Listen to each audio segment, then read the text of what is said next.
to make sure that they have the best targeting options available.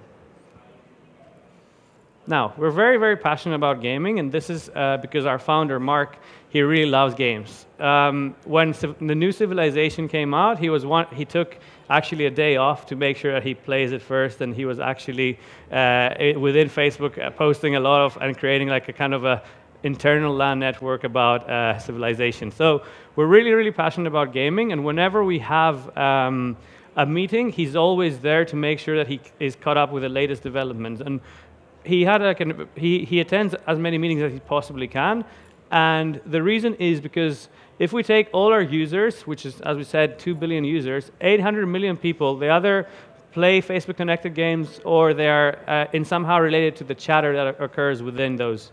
So this means that essentially almost half of the people that are on Facebook are connected somehow with games.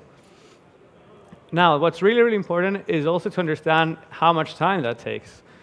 15% of the people that go on Facebook.com, they spend their time playing games. They spend, whether that's through our old, let's say, desktop solution, which is Canvas, whether that's through mobile and Games Room and instant games, they still spend a lot of time in doing what they love most.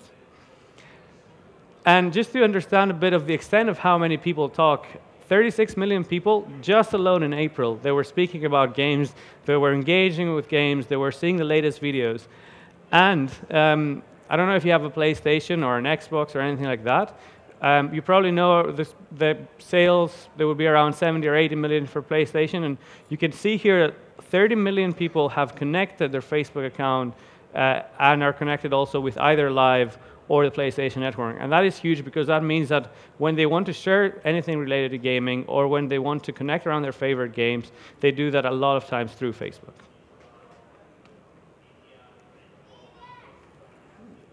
The amazing thing and the reason why I moved from, you probably know and you've probably heard of a search engine company before, and that was my previous job. I can tell you it was not Yahoo or Bing, it was a big one. But the reason why I moved is the depth of data that we have. And this is in parallel to any other platform that exists.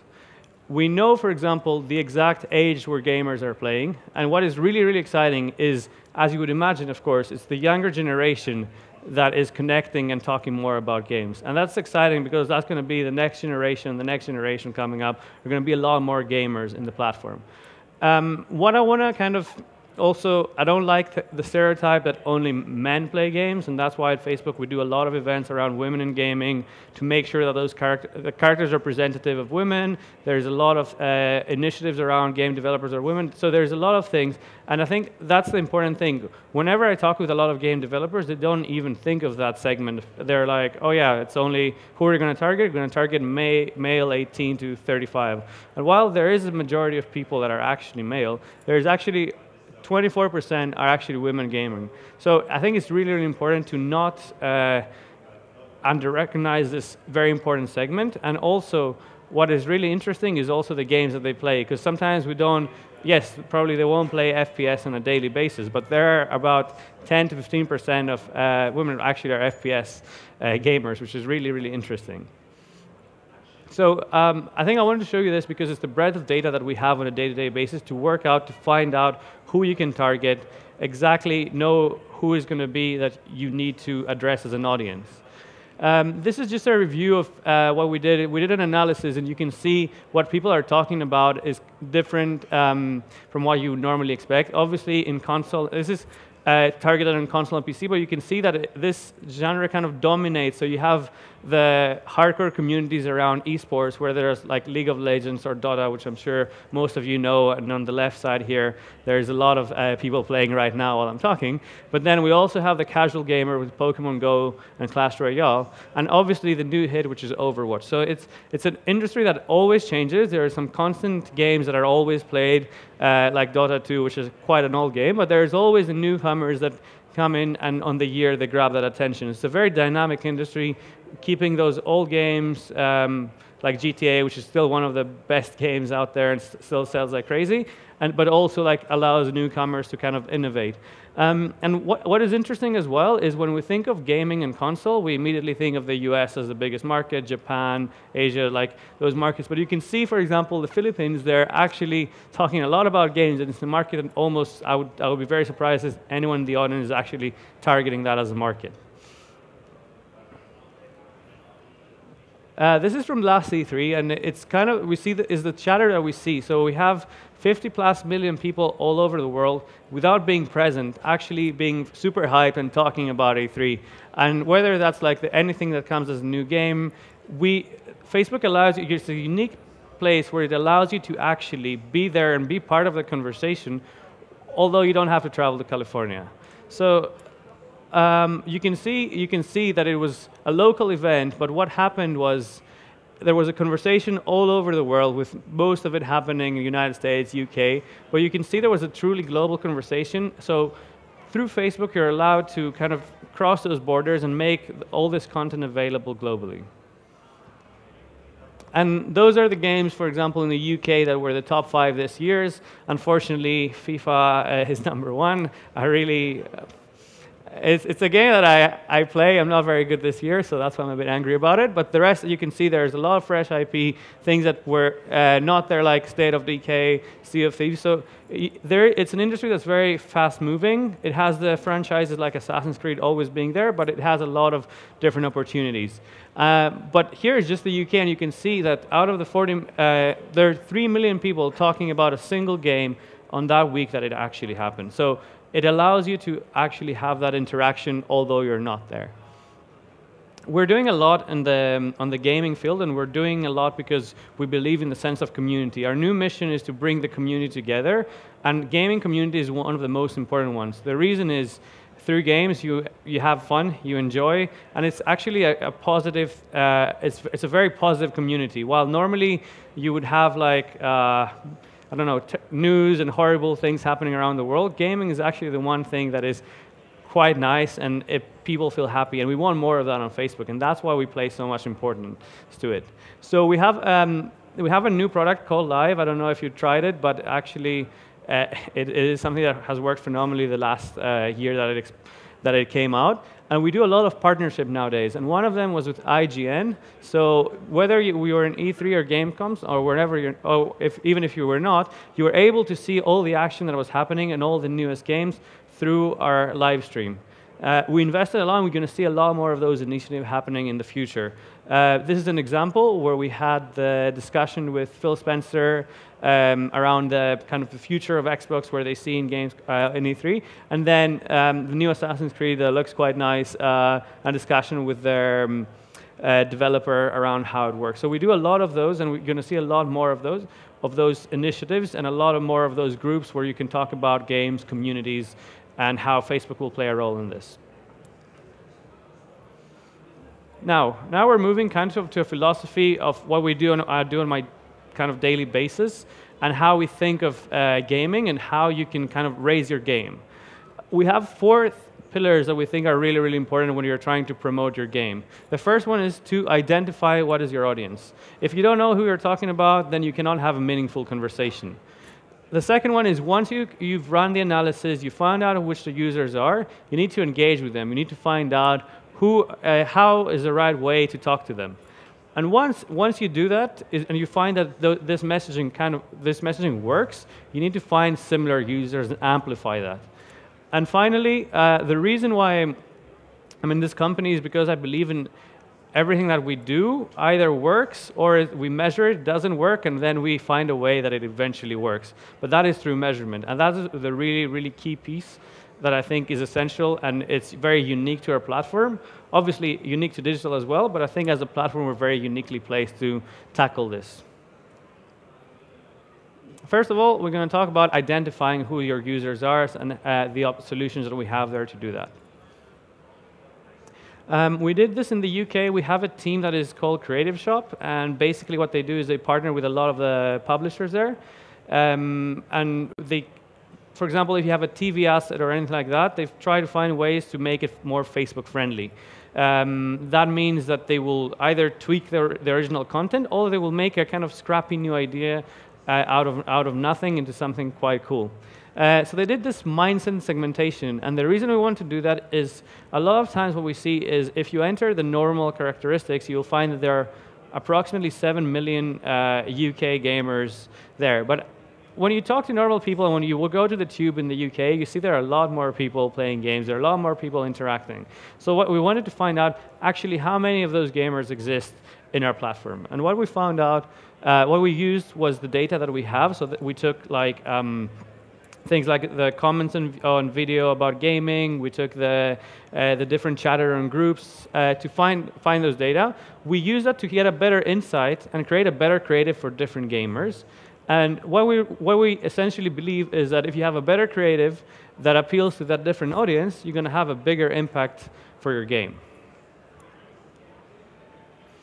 So you can see here that we have the current console gaming people and PC, which is around 7 million people in the UK. And those are recorded because they actually like Xbox, PS4, they like, I don't know, League of Legends, anything like that.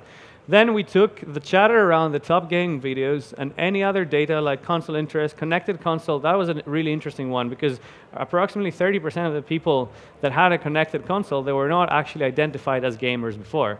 And what we found out is that there was 15 million people that play in the UK games. This is almost double what we expected. And then we create this console cluster where you can target, and you can, it allows you to basically find similar people. But what we know is that not all gamers are the same, and you know it yourself. You play games, and it's like some people like action games, some people like FIFA, some people like strategy, adventure, anything like that. So what we try to do is we try to segment them, and this is a difference that we found out. You can see here some of the names are they were created by our creative shop team, so they're a bit interesting. So you have the Alpha Squad, which are the FIFA, the Call of Duty people that they really love to kind of display how much better they are than you. And usually they're like younger demographic. You have the Flashback Kings and the people that always use memes. You have the Lone Wolves, which are the people that they don't like to talk too much, they don't like to interact, but they still love playing games. You have the old school kind of household heroes that they buy for their kids. And this is kind of, they have children that are very interested into gaming, and obviously the people that consume everything that's kind of mainstream. What we found out is that they kind of over-index. I'll give you an example. This is the Alpha Squad. So you can see the Alpha Squad is exactly what I normally hate when I play with people online. They are predominantly male, they're very young, they love to talk about football. They're very cheeky. If they can like go out while they're playing online because they're going to beat you, they do that. If there's any dodgy strategy, they will use that. And they have interest mostly in sports, in Call of Duty, League of Legends, Mortal Kombat, anything that's basically competitive and they try to beat you at. So this is an example. It doesn't show very well on the screen, but the typical comment would be anyone up for getting smashed on FIFA or PS4, something like that. But what we saw is it's very interesting how each segment has very different characteristics. Here you can see that they like the Loud Bible, they like Sky Sports, they like FIFA. While the Flashback heroes, they would like games like Crash Bandicoot, they would like games like Civilization, old school games. So you cannot really have the same message for every user. Not everyone is the same. And that's why categorizing your audience is really, really important to identify those differences and make sure that you approach them with the right strategy. This is an example of how we think of segmentation. So this is like the US audience, and you can see there are almost 49 million males that are 18 plus. So a lot of the times, if you want to have a big campaign, let's say you're EA, you're Activision, you will start there. You will start at the very beginning with targeting that young male population that plays FPS. Once you do that, you would move more to the segmented one. So if you have an Xbox game, you target the people that are 18 plus and are connected with Xbox One. And if you want to put another layer, you can also target people that are, let's say, 18 plus, connected to Xbox One, and they really love esports because you just released Overwatch. So this is kind of the targeting that Facebook allows you to do. You can find the exact user that appeals to you and appeals to your game. Now, before I joined Facebook, I didn't have much faith in creative. I thought everything. I didn't think it made that much difference. I was coming from a performance background. I knew all about like SEO and things like that. And I was like, you just need to find the right algorithm and the creative, whatever. If they like it, it'll do its job. But working more with Creative Shop on a daily basis, I realized that it makes a huge difference how the gamers see those initial images and what impression you're going to make.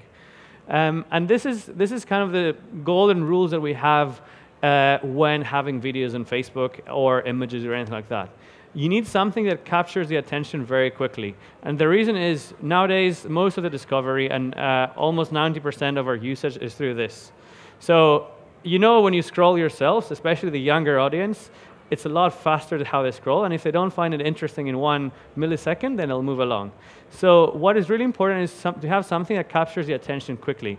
And that's something that is shockingly a lot of people don't get. You still see those old school TV commercials that they start with a big unknown of what's happening, and then after 30 seconds or a minute, they tell you that this is a car. So this doesn't work in mobile, and it's very specific because we are so quick in scrolling that we don't care anymore. If something doesn't capture us quickly, that's it. The second thing is we use our phone, and most of the times we use our phone without sound. So imagine having a TV commercial on your phone, and you have a nice person talking and narrating the story, and you actually miss everything. And then in the end, it appears something, and no one understood what happened. You need to think, and you need to design your creatives with the idea of sound off, and the sound being a nice plus if someone is watching with sound.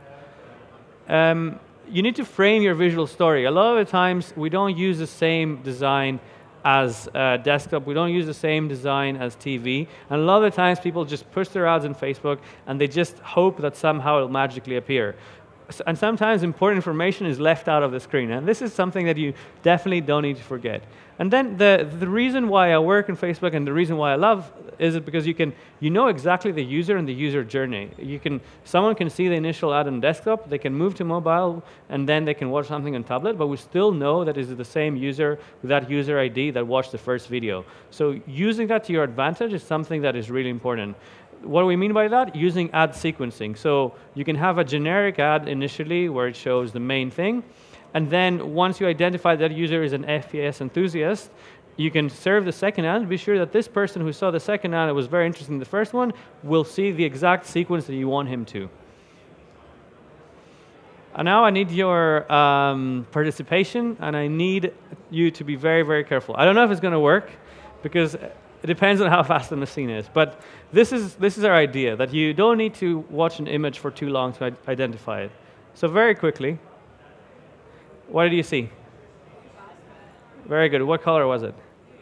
Very good. And the background?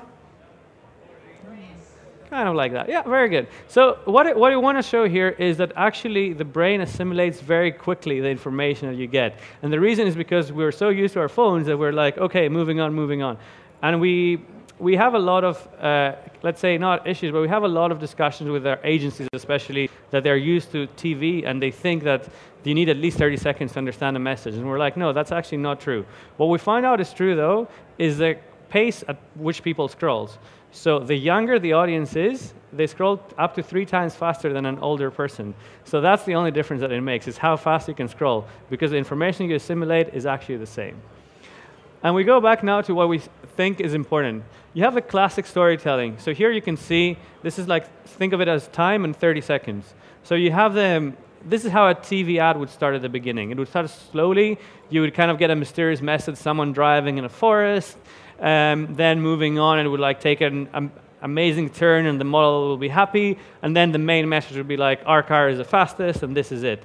But this is exactly the opposite of how mobile behavior is. If you think of mobile, you see something, and if it catches your attention, that's good, that's your attention span, and then it goes down. And actually from the studies that we had, it was quite interesting, because you know how we say that usually people think of kind of the goldfish, and as it quickly changes its minds? So actually with the introduction of mobile phones, the image that humans have is actually smaller in time frame than a goldfish. So goldfish are actually good in their memory compared to us nowadays. So you can see the difference. And what we think is the ideal for Facebook is not the classic storytelling of the mobile, but it's the heartbeat storytelling. What is heartbeat storytelling is different microseconds that really matter to everyone. So now we're going to see an example of an ad that is a McDonald's ad in Brazil, and you can see here the difference. Normally there is a bit of sound as well.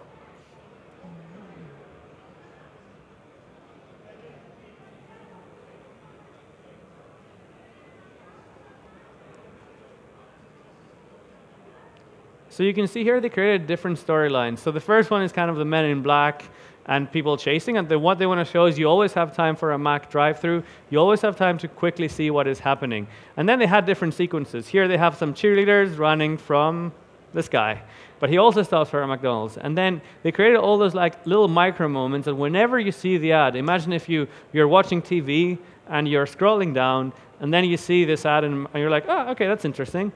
And then they created all those different micro moments, and I'll explain what they did after. So here you can see there's a carnival edition, there's a horror fans, there's the Men in Black kind of sci-fi, the old school medieval theme. So what they did after is it's as you can see, this is not high production value. It is from McDonald's, and you would expect something really expensive. But if you think about it, it's just a drive-through and different costumes that they drive around. So it's pretty scrappy for a company like that. But what they did is they created this whole video where it would capture attention, and then they segmented all the fans, and they were like, all right, so you like horror movies, here's the horror movie clip. You like sports, here's the sport version. So they created all those little micro moments that you would kind of remember. And if you saw the whole thing, no matter when you started, you would see that actually this works out pretty well every 5 seconds. Hopefully you got the idea. I'll go through it. All right, so you kind of identify your users, and you know who they are, and you have those segmentation for FPS user, for action user. How do you move now? How do you engage with them? This is the solutions that we offer. A lot of the times I speak with developers, I speak with producers, and they're like, oh yeah, like it's great, but you don't give us enough freedom in terms of our creative because everything is in mobile, it's kind of limited, we don't know what to do. This is everything that we have around creative. If you want to explore, we have the canvas and the carousel. I'm going to see example after. If you want to go live and you want to do something really scrappy, whether you're in E3 or you want to reveal your new game, we have Facebook Live and we have Instagram Stories. And in terms of that, just to tell you, Instagram Stories are our fastest growing product ever. So we have, I think it was launched like 4 or 5 months ago as a product, and we have already 200, actually a year as a product, but then four months as a commercial product, and we have more than 250 million users. Just to give you an idea of the scale of this, it's bigger than Snapchat, which is our main competitor. So you can imagine like the scale that you get through our solutions. And then you have the reveal, you have a vertical video, you have cinemagraphs, you're going to see examples, and branded content. So we have a lot of different things. Whenever I hear comments that Facebook doesn't have enough formats, I think like, and I actually start talking to the developer or the publisher, I'm like, have you tried this or that? They usually are either not aware of it, or they think that it requires crazy amounts of work, which is not true. So this is how you break through your reveal in feed. So you can see here, it's like kind of moving a bit, but it's really easy. And the reason the Watch Dogs has so much about the reviews, I think, is because the first one it went well, but the reviews were not there. So that's why they put this kind of still image that moves a bit, capture your attention. This is from Prey as well. You can see how it works. It's a vertical video. It takes your whole screen. It's pretty dramatic. You kind of understand what it is about. It's an FPS. It appeals to different audiences. So it's something really, it's really interesting, but it also covers your whole screen, takes over, so people can pay actual attention to it. So those are two different formats. This is something that EA did for Instagram Stories. So while the E3 was happening, they gave kind of a discount to their gamers through Instagram Stories. So people were following IGN, GameSpot, anything like that, and then they were looking at different stories, and they saw the E3, and people that were interested in sports saw this ad. And then this is an example from Blizzard when they had the Gamescom, and they kind of broadcasted their presentation on live so people could watch. And this is, again, this is like has high production values, but if your page is verified, you can actually start it live right now. Please don't do it because I don't think I look that great, but here is the way you can do it. Something like, again, quite scrappy or quite high-end, but it really depends on you. This is, again, Canvas. So Canvas, you can see, it's a mobile solution, so it works, it takes over your mobile. You can scroll up and down, and you can see a video, then you can see another video, you can see images, it can connect to your store, and you can do 360 videos, anything like that. But the main thing is the way it works is super easy. If you have video assets and if you have image assets, all you need to do is you just need to upload them, and then Facebook will create that mechanism, that flow for you. So all the scrolling technique is part of, it's our job to do. You just need to upload the video or the images, and then you can see the template and tweak it accordingly. So this looks like something super technically, let's say, advanced, but it's actually really, really easy to create. And this is Destiny, and I'm sure you probably, most of you hopefully know Destiny. It's kind of a very nice game that came out recently. It's what they did is here is like a typical carousel, but what they tweaked a lot is they tweaked a lot to who it was for. So if you're an esports fanatic, they had a lot of action. If you were an action fanatic, they kind of displayed the storyline around it. And they played around with differences to see and tested what works better. And this is a case study that we had with Destiny.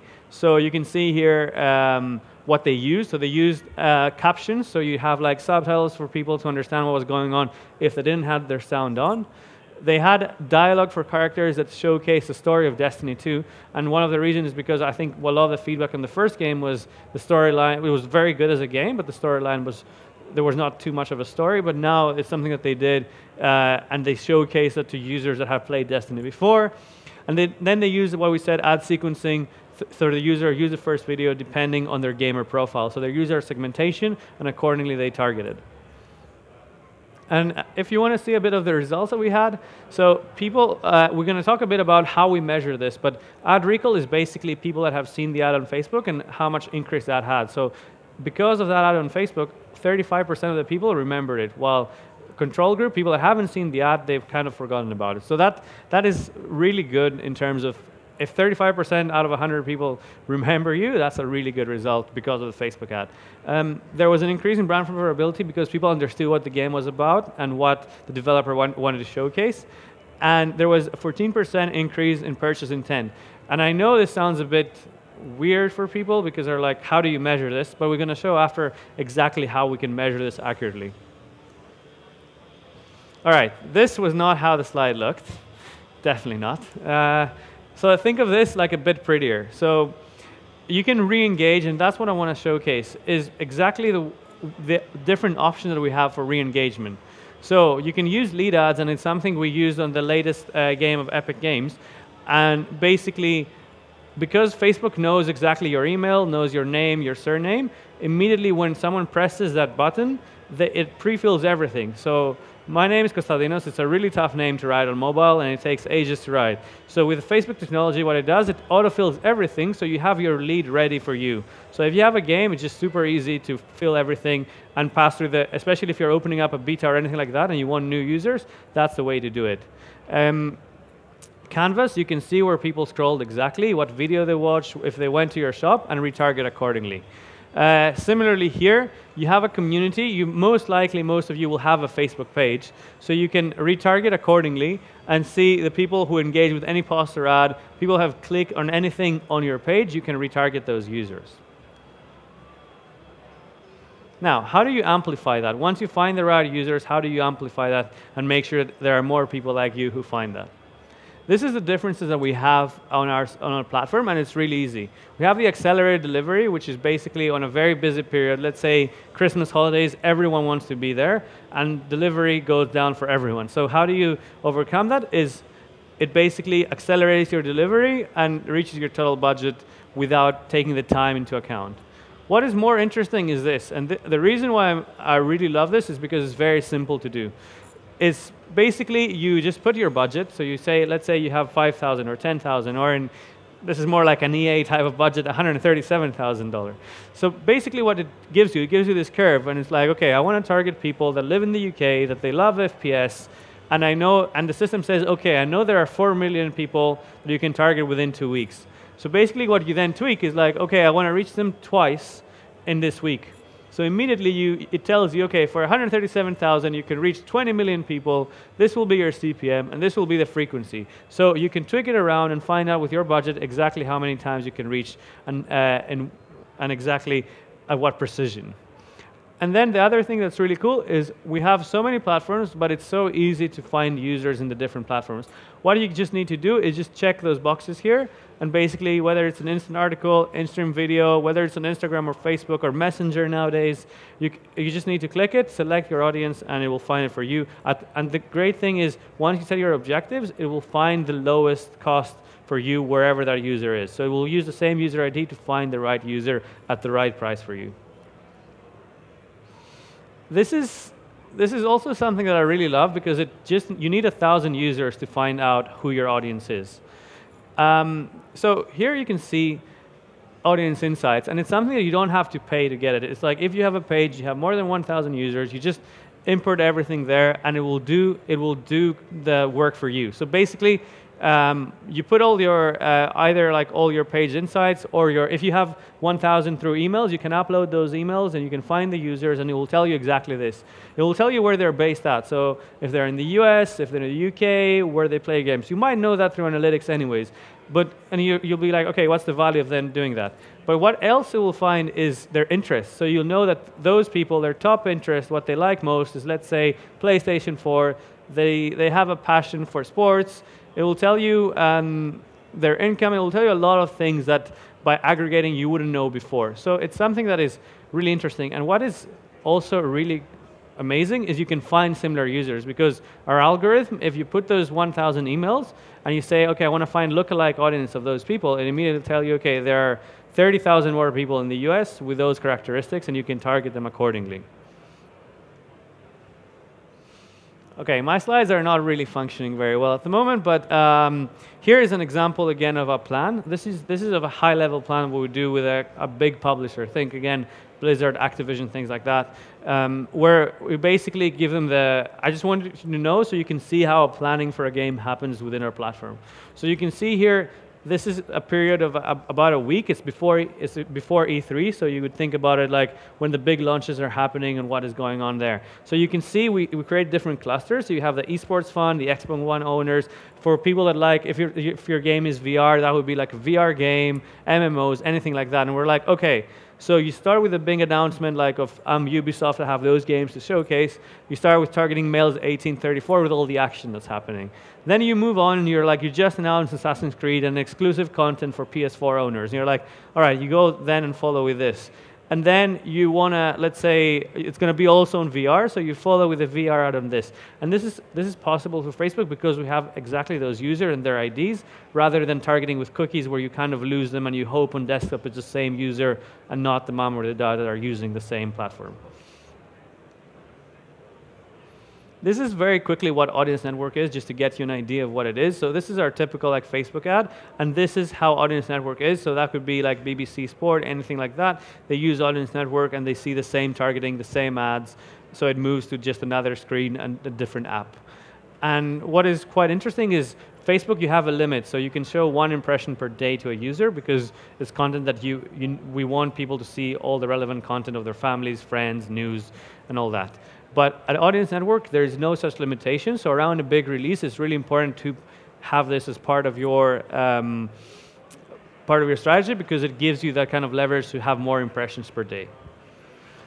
This is, again, something that I'm going to pass through quite quickly because it's TRPs. And TRPs is if you have a TV budget and if you're like a big marketeer, let's say, and you have a TV agency buying for you and you want to compare exactly your TV budget with the Facebook budget, it will give you this option where basically you can see your TRPs, you can see your GRPs, your target reach, anything like that. So we give you this platform where you can plan accordingly. But this is the interesting part. This is what we did with Bethesda on Fallout 4 and their release there. We know that TV is on decline. Does anybody know for 18 to 34 what's the biggest TV channel right now? Nope. Very good. So it's Netflix. This is the #1 TV channel at the moment. And if you think about it, I never watch TV myself. I try to be young and pretend I'm young still, so that's what I do, according to the millennials. But this is it. Sky Sports last year, they reported a 19 year-on-year decline on TV viewership in the UK. And also, what is interesting is a lot of the times when you watch TV, you don't just watch TV, you have this in your hand, right? And you just move along. So within 5 hours of content, like TV content, people could consume actually 7 hours of actual content because they have a mobile or a laptop or a tablet with them. So it's actually a lot more consumption there. So this is exactly what happened when we launched the Fallout. We saw an incremental reach because we exactly have that audience more on our platform. So Facebook there's a lot more users of Facebook amongst the youngest demographic. So what we are able to do is we're able to scale a lot faster. We use Nielsen, who is our partner for studies. So basically, they will track TV through a barb channel. They will track Facebook through a different tag that we have on, and they will report in how both studies perform. So here you can see the difference. So this is the TV, which started a bit earlier, started on the 24th of October, and you can see it's because if you think about TV. If you watch TV, it will be around the afternoon. Unfortunately, like even my employer is pretty lenient on time frames and how we work, but if I went to the office and started watching TV at 10 in the morning, I'd probably be fired pretty soon. But here you can see that this is very slowly starting to assimilate the reach that you want, and the reason is because most people watch TV around from, let's say, when they're back from home, like around 7 to like 10, 12 in the night. And so the fundamental difference is here. You can see how quickly we scaled on a matter of around 2-3 days versus 2 weeks. And the reason is because people are always on their mobile, so we're able to reach them a lot more and a lot faster. So this is the main difference. When we think of TV, it gives you that validation, and no one says don't do any TV at all. But what it doesn't give you is that quick reach on the kind of millennial audience, and also it gives you that unique audience. You can see here the difference. We have an overlap with TV, which is, I would say, quite a bit, but then we have our own audience that you were not able to reach. And the great thing is also the on-target audience that you get. When we did this study, about 90-something% of the people that watched it were of the desired demographic. And even when we did that, we were like, okay, why is not 100? We can do better. While TV was around 40-50%, because a lot of the times you roll out something on a slot that it kind of makes sense, but you're not sure it's just going to be your demographic. For sure there will be other people watching that are not interested in Fallout 4. And now we move on to the part of measurement. So very quickly, measurement. If you want to measure anything like that, audience outcomes, brand outcomes, sale outcome, or TV campaign, we do have a solution for you. So advanced measurement, all you need to do is you just need to put all your data from the different platforms, and what we'll do is we'll provide you the different data points. So if you have like Google campaigns, if you have Twitter campaigns, anything like that, you put a tag on that knows, and we can track it, and then once it gives you back that tracking along with Facebook. We combine it and we tell you, okay, this user saw an ad from Google at the beginning, then Facebook, then Instagram, and then they bought the product after seeing 5 times your ad. So this is very, very unique to Facebook because of the user ID technology. And it's something that's not yet rolled out fully. It's in beta, so I would expect in a couple of months to hear more about this. Brand lift is exactly how we measure your brand metrics. So you saw before, and I told you about Destiny 2, and how they were able to say, okay, the purchase intent was 14% higher. How do we do that? It's very simple. Once you start your ads, we turn off like a measurement platform that has 30 different questions. You can ask, the one question is pretty standard, it's like, do you remember seeing this ad? And this is to measure the difference between those ads. But then you can ask around 30 different questions accordingly. So this is like, would you buy Destiny 2? When you think FPS, which games do you think? And you can all customize those different solutions. So then we knew that 14% of the people actually wanted to buy Destiny after seeing the Facebook ad versus people that didn't see it.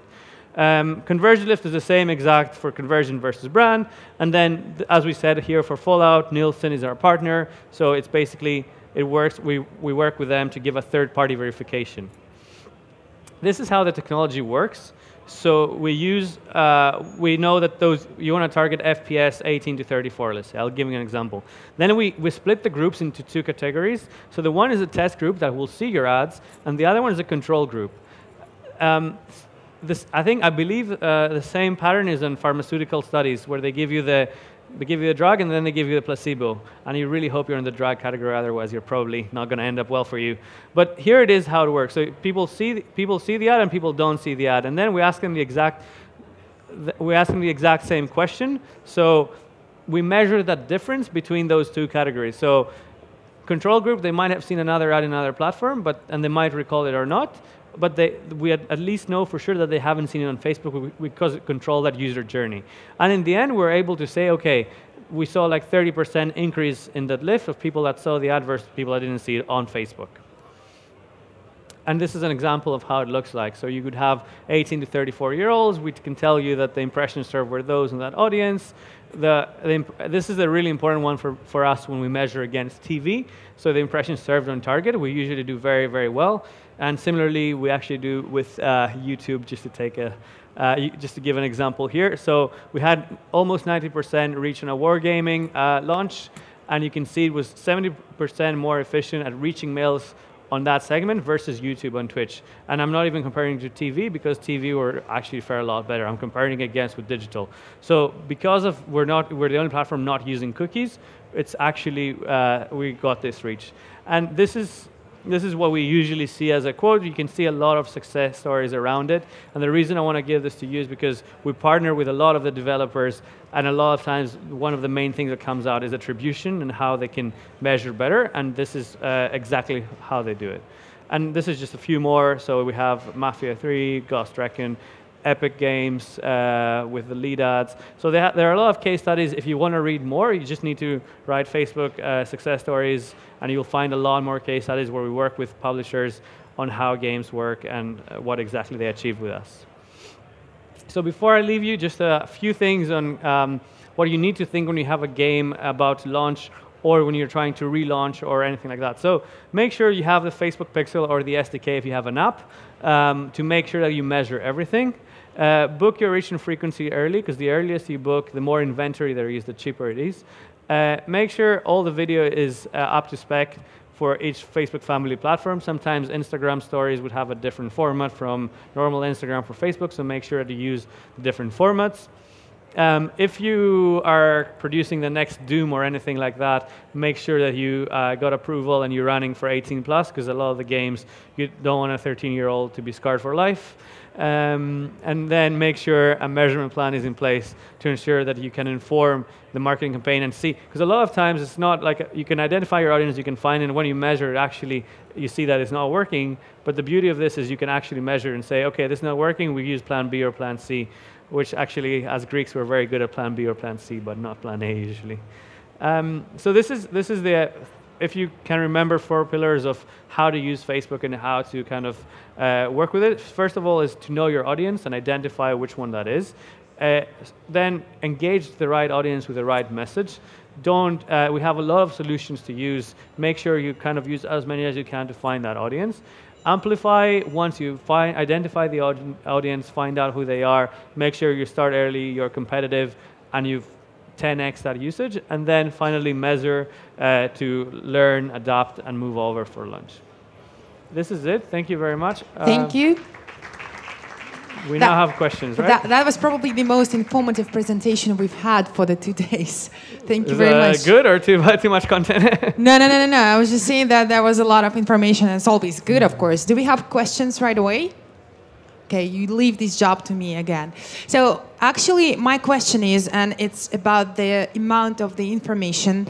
Is there anyone at Facebook who can actually help developers if they just start doing that? You know, to understand what they're doing, how to start, what to do first, and not to get lost in all these opportunities? That's a very good question, and it's one we usually get when they start. So we split our teams to do different. So there's the ad side, which I'm part of, and then there's the developer side, which is how to put games in Games Room or anything like that. And yes, we have a lot of gaming playbooks. So if you search for Facebook success stories or playbooks, anything like that, we have a lot about gaming. So just make sure we have I'll give to Julia, I'll give it to you after, a lot of resources around it, so you can have the different kind of gaming resources. And we have specifically similar to this launch, we have specifically playbooks are like step 1, step 2. So definitely I'll give that after for anyone that's interested. But I mean, are there like managers who manage developers, or like, okay, how big a developer should become before you start helping him like personally? Cool. So I think the way it works is once you submit your application, you anyways get some feedback, so it's reviewed. And then when people see that something is interesting, they'll reach out to you and say, okay, this is interesting. So make sure you submit your application or submit your product or anything like that. And then once it's reviewed, people reach out usually to you if they find that of interest. All right. Does anyone want to ask a question? All right, then I think you'll be happy to answer questions privately for those who are shy. Thank you very much. Thank you. Let's thank Kostas again. That was really interesting. I'm going to use it myself.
Okay, cool. Yes, I'm here. First, I want to thank Julia for inviting me. It's always fun to be around her. I also want to thank the people that organized the conference for having us from far away and come talk about a little bit about what we do. So I am going to tackle one of my favorite topics currently. It's very similar to the stage I am right now, myself professionally, and I kind of want to share what am I doing, why am I doing that, and how am I doing. But you need to know why am I going to share that. You need to trust what I'm saying, so I'm going to tell you what do I do. So that's my name. I work at King, and I'm from Brazil. I had my own company there in Sao Paulo for some years. So we had some deals with Sega, BlackBerry. I worked at a company called Square Enix after, with a little game called Final Fantasy. Then I worked with console development. Activision published our games. I built up some studios in Hamburg, and now I work at King. I live in Stockholm, which is snowing today, by the way, so I'm very happy to be here. And that's my Twitter if you guys want to, find me or send me questions after if you're, a little shy and stuff. But before we move forward, I just want to say, no, I can't send you lives, and no, I can't give you boosters on Candy Crush. Please don't, I can't. I don't work with that game, and you should, feel accomplished that you passed the levels yourself. But no more jokes. Let's, yeah. So what am I going to do? Thank you. Yes, this is so much better. I love my voice so much. No, I'm kidding. But I want to talk, there's so many topics that you can talk about data-driven, and instead of showing you guys a bunch of graphs and numbers and say, like, oh, we analyze like this and everything else, I'm going to tell you how do a producer, which is what I do, who is not a data scientist and it's not a game designer, kind of navigates in that area. Thank you. And how, basically, why I believe that this is important, why I believe you should use data when you're making your game.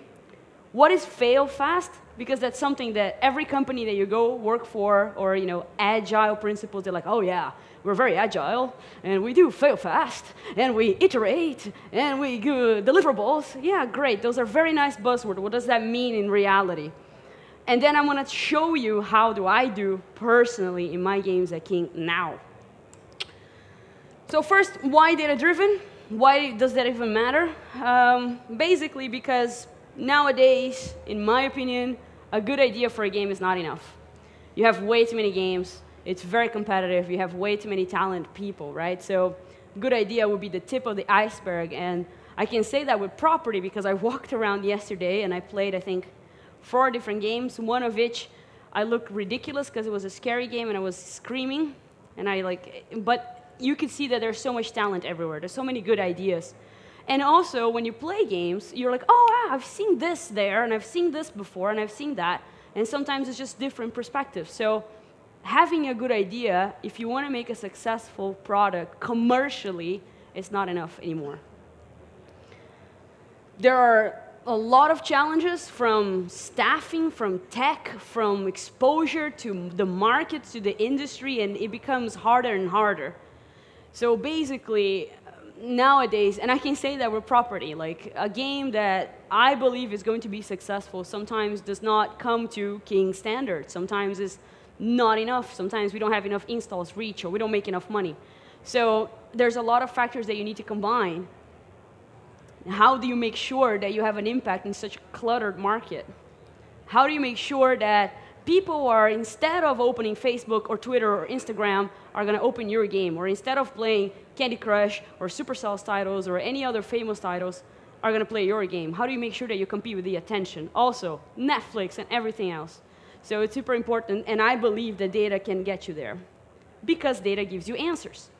They can give you a direction, they can verify a hypothesis you have, they can prove you right, and they can prove you wrong, and that's why it's important to always benchmark that. And big companies have huge departments, and that's why we're so successful. Of course, we have great products, and I say we, not only King, I said all the big companies have great products, but we also have huge departments that analyze data and all that traffic. Are you with me? Yes? All right. I might do some dancing later to wake up a little bit more, still considering. All right, so then it comes to the questions, right? First thing I tell the designers when they come to me, they're like, okay, so we have this brilliant idea. This is the next big thing. And you know, this is just going to change and revolutionize the industry. And I'm like, all right. Why are you making this? Why do I care about this? Why would I stop playing whatever I'm playing to play something else again? And it comes down, it sounds a little arrogant, but it comes down to exactly the point I was saying before. Why would I invest my time, which is the most important? And then, why would I invest my money into this? Why would I be attractive to this? Why people care? And that is the second difference. I started working with video games because my father loved playing video games, absolutely addicted. He still is. And he was like, oh, you should make video games as a career. And I didn't even think that was possible. So every time I started making a game, I was like, oh, I want to make a game my father likes. I want to make a game that I like. And I discovered that that was the worst approach ever. And I discovered it the hard way when I was working at Square Enix. I had this very strict boss, and he was the producer of Final Fantasy IX on consoles. And he was like my mentor there. And all my ideas was shit, very shit. I was like, okay, great. So I learned that you need to understand the market, you need to know who you're making these games for, and where do you innovate. And sometimes you may think that you have the greatest idea that nobody has thought about it before. You are probably wrong. There's a lot of people in the world, there's a lot of talent here, and I'm sure that maybe something you're thinking about here, someone in Brazil thought about it, someone in Russia thought about it, and you see some similarities. So that is also super important. But enough chit-chatting, yeah? I'm talking. So let's talk about famous buzzwords. Who here has a game canceled or had a game canceled or failed miserably in a product that they did? Oh, wow, guys, you're very talented, or you've never made a game before. I actually had a project canceled about 3 months ago. It was so painful. My little baby. It happens. This very smart guy worked in a company called IBM, which I'm sure you've heard about, said that the fastest way to succeed is to double your failure rate, which means maybe you fail twice as much as you succeed, and that's okay. But I needed more, so I went to Wikipedia, obviously, which is the most trustworthy source of information that I could find. But basically, they say fail fast is kind of this preventive method, right? So you know it's going to fail, you know you're going to hit, but then, you know, maybe you should stop and not go that far because there's a wall there. Maybe you should turn. So it's one of the big buzzwords in companies now, including mine, in which we say that we're fail fast driven. We're agile, we fail fast. Does anybody here want to fail? Fantastic, me neither. So I was like, can't we succeed slowly, maybe? But that's not the process. So first things first. Don't be afraid to fail. And I can share that now. I've been working with games for 8 years, which I know is not much, but I was terrified of failure. I am scared of failure. I don't want to disappoint my team because I'm always in front of them and in control. I'm leading them. I don't want to disappoint my stakeholders. And most of all, I don't want to disappoint myself. I think that's like the highest benchmark. But it's important of not being afraid to fail. Not being afraid to be wrong. That's one of the things. And I've seen so many examples of, oh, we're making a game from 15 to 30-year-old male audience. Have you heard that before? I heard that plenty. And in the end, maybe they don't like that. Or better yet, we're making the game target to women. How many women do you have in your team? You must understand them quite well then, because I'm looking at this and I'm not interested. And even worse, people that don't have kids saying, oh, I'm making this for kids. Because I know them. This is going to sell. So it's super important to not be afraid to fail and understand that maybe you could be wrong. I believe it's all in the data. But there are two different things, right? Of course, at King, we have the luxury of being able to invest in testing a lot. We are able to invest in research and everything else. Hi, guys. And there are two different types of testing that I really like. Qualitative data, which I think is the most important one, and designers really benefit from that, is, well, do you like my game? Is it fun? Do you enjoy it? Do you like the art style? Is that compelling? And then people just tell you. And there are actually websites that you can do that online, and we do that. Maybe some free marketing here. There's a website called Playtest Cloud, and you can send your build, and you select what kind of audience you want. They're mid-core, they're casual, what kind of games they want, how old they are, and they play the game, and they answer questions that you create. So you get feedback like that, qualitative. Make focus groups. And also important, don't ask mom and dad or your significant other if they like the game. They're just going to say they do. And they're going to pet. That's happened to me. My dad was like, oh, that's so great, honey. I was like, great, that's a shit game. That's fantastic. But the hardest one of all is the quantitative feedback. That is the hardest one, because that's all numbers. Who here feels very uncomfortable with big tables and graphs? I really do. There's those numbers on Excel, and I'm a producer. I should like that. They're very complicated. So I happily have the luxury of having a data guy, but data is super important. And simple tracking can get you there. Where people play, where do they get equipment, what kind of sword they're doing, who's their favorite character, everything, and compare and contrast those. So those are the two things that I really like doing. And mind you, this is all while in production. And I would even argue that you could do that while you're prototyping, because you don't want to invest so much in the production value and then not be able to come back to it. Yeah? Yeah, Sabrina, this is so cool. All right, so let's do this. So what is the process? Let's imagine that you had an idea. Does anybody here have game ideas? What's your game idea? A shooter? Sorry, I'm so deaf. First-person shooter. Third-person shooter? First-person shooter. Okay, good. So let's suppose that his first-person shooter is going to be the best first-person shooter in the world. Who here likes first-person shooters? Who here plays Destiny? No, yeah, Activision, go us. Anyways, let's say that it's a fantastic idea for a first-person shooter. My recommendation would be create a hypothesis on what this game is, why they need this game, or why this game is going to be successful. You're going to assume that that's the right way to go. So he probably has his reasons on why he should do an FPS. Okay. Then you're going to test that. So you're going to say, all right, who here could prove me wrong?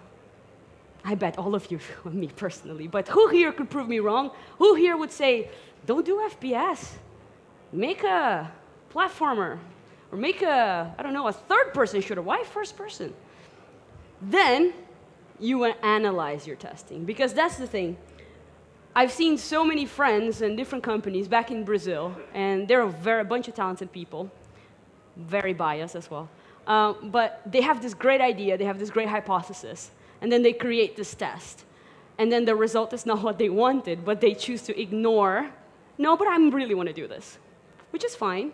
But make sure that you actually analyze the results of the test, because you invested time. What does that even mean? So hypothesis is quite simple. If I do this, this is going to happen, and that's how it's going to impact. So if I create this feature, my target audience will act like this, and that's going to impact my business like that. Make sure also, if you have stakeholders or managers or bosses, like I do, that they are aligned with that. Don't overpromise, don't underpromise. Sometimes we underpromise the potential.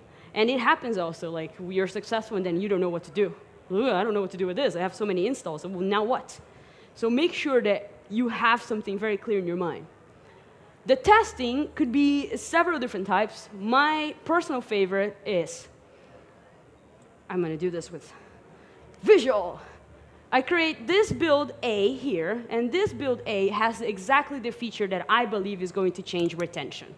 This is going to make it game easier, for example, because the AI is toned down. This one doesn't have that.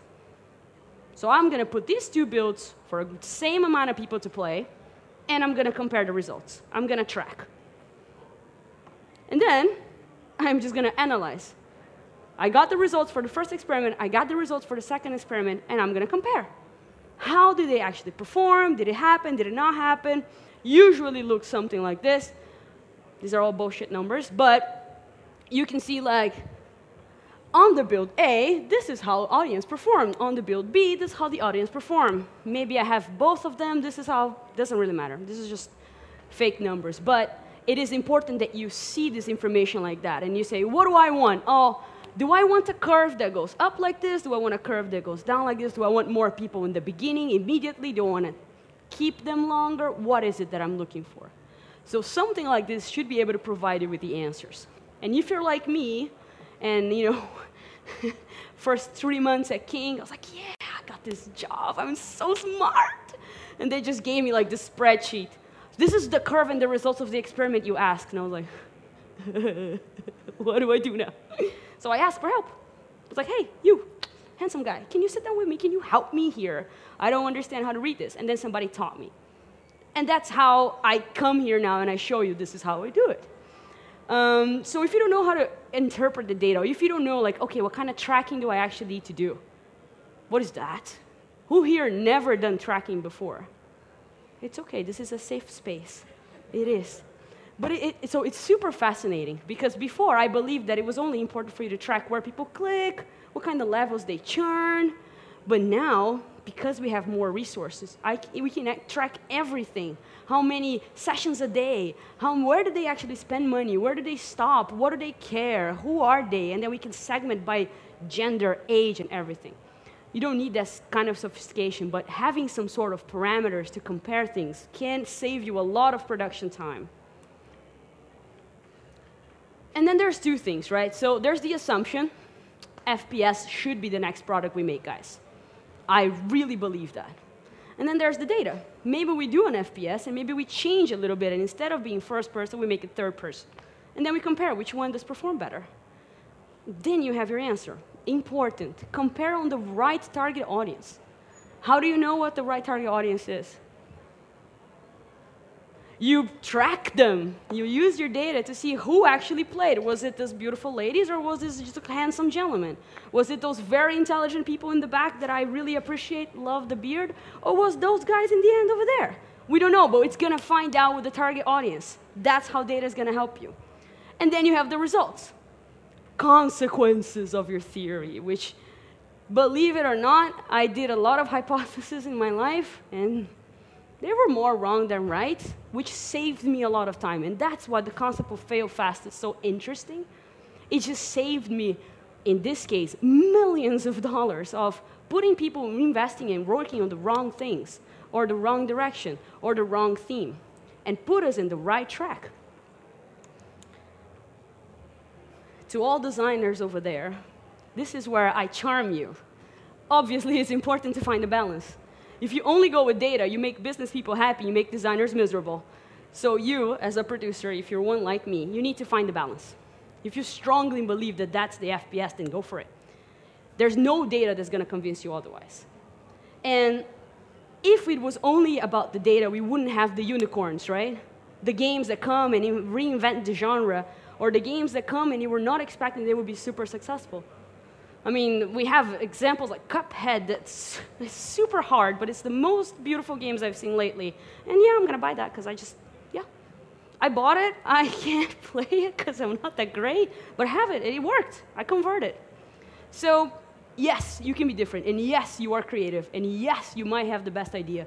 You could use data to help you. And it's up to you to find the right balance. Or to your boss, but then you create a fantastic argument to compel them. So I'm gonna sum up so you can ask me some questions, but the 6 main words that I said on this talk were, so if you were lost and you just got here, this is the time for you to pay attention. First, market is extremely saturated. It's very hard for you to be successful right now, so data could help you. Some research can help you. The fail fast, not a negative approach, is preventive. Think about it as a driving test, right? I don't know if you have that here. In Brazil, we have driving lessons, and then you take a test, and then you can drive. But now we call preventive driving, because we're so crazy in traffic that you need to be able to defend yourself. So think about that in that perspective. Iteration, which is one of my favorite words, buzzword. If it's wrong, do it again. If it's wrong, do it again. Go back. It's cyclical. Cyclical. Is that an English word? Cyclical. You understand what I'm saying. Sorry, my English. Test as early as possible, as much as possible, and track results. If you made a test and you invested time and you invested resources, if you don't keep a log of the results, you may forget. And believe it or not, it's not only about you. You might have new team members that leave, different people, different publishers, so on and so forth. So it's super important that you track them. Go back to them. Make it part of your process. Yes, we wanted to go this way. Is this too hard? I remember this test we did. Okay, so this fits. And then lastly, the balance. Go with your gut. If you really believe, I also believe in you. That's fine. But make sure that you use data just for sanity check. It's my recommendation. You don't have to do it, but it's how I personally work. Ευχαριστώ. All right. I am open for questions. Yes, we'll take a few questions from the audience. Like, my question will be, where did you learn to speak that well? Seriously? That was like... don't be nervous. Got it from my mom. I don't know, but I look at them and I want to work with, I want to be with them, so I feel comfortable in kind of sharing, what I know. It's not much. Like I said, I worked for 8 years only, but I believe you can learn from everyone, so I'm happy to share what I know with them. Thank you very much. Yep. Do we have questions? Do you want to ask a question? You are our best. Oh, there you go. Yes. Yes. What about getting a game featuring the King on the King brand? What about getting a game feature at King? Yeah. What does that mean? You want to put a feature in our game, or do you want to steal our features? No. Legal. I'm developing a game, and I want it to be published by King. Aha! So you want a publishing deal. We do that, but it's not this person. This person actually makes games. I don't publish them, so I'm there with you. And I guess you're not actually publishing them, but maybe acquiring studios, right? Depends. They're going to kill me. Are you recording this? Cut this now. No, I'm kidding. It's okay. We acquire studios mostly, but we do have a couple games that we're going to publish soon. All right. Do we have more questions? Of course they do. They are too shy. They are very shy. Yeah. Right. If you have more questions for Sabrina, please come to her. She's a kind person. She will answer all of them. Thank you so much. That was an amazing presentation. Thank you. Thank you, guys. Have a fantastic day. And now we're going to have the last break for half an hour and then come back for 2 presentations, the last presentations of the day. They will be also very interesting. See you here in half an hour.